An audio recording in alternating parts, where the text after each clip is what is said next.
The time that I spent at the Greenfish Resource Centre so far has demonstrated the pure passion that Urban Alternatives has for helping these young people.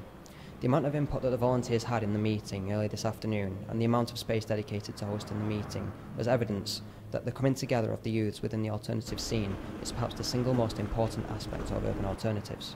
However, I was curious as to how far the opportunities provided by the Live Music Project have stretched.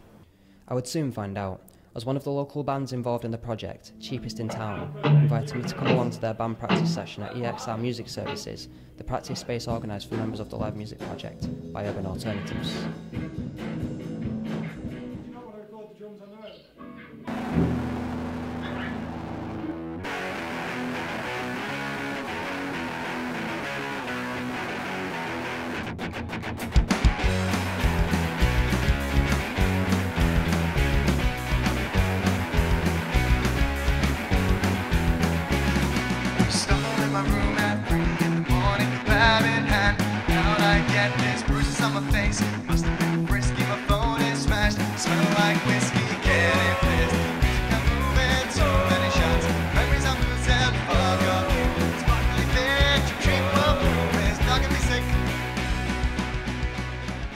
From the inside, the rooms were dimly lit and cold, and the main focal point of each room was the presence of the guitar amps, the PA systems, and the drum kits that were provided for each band that used them.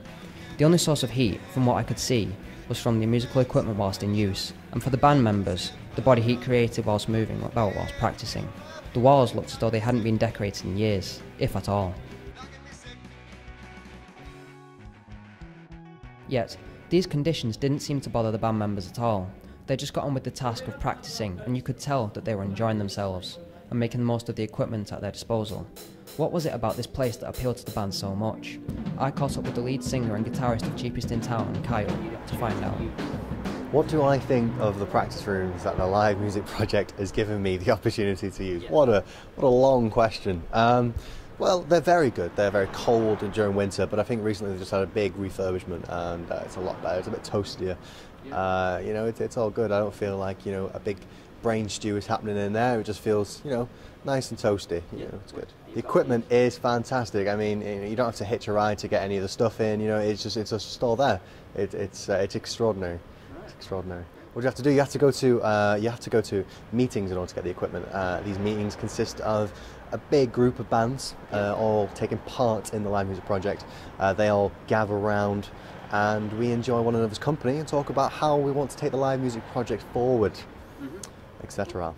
Does it suit my needs? Yeah, well, we're sort of a walking contradiction in terms of, like, you know, we want to keep it punk, but we also want to do other things as well. But you know, and keep it modern. But yeah, it's good. It's very underground. It feels very au naturel, if you will. From the outside, it's not difficult to see that this old rundown building was once a proud production mill. Everything from its fortress-like outskirts to its inner courtyard. Yet although the building was run down, it was this very factor that seemed to give it a sense of character. And after meeting the members of Cheapest in Town and watched as they got on with their band practice session, it struck me that this old mill was the ideal location for the band practice rooms.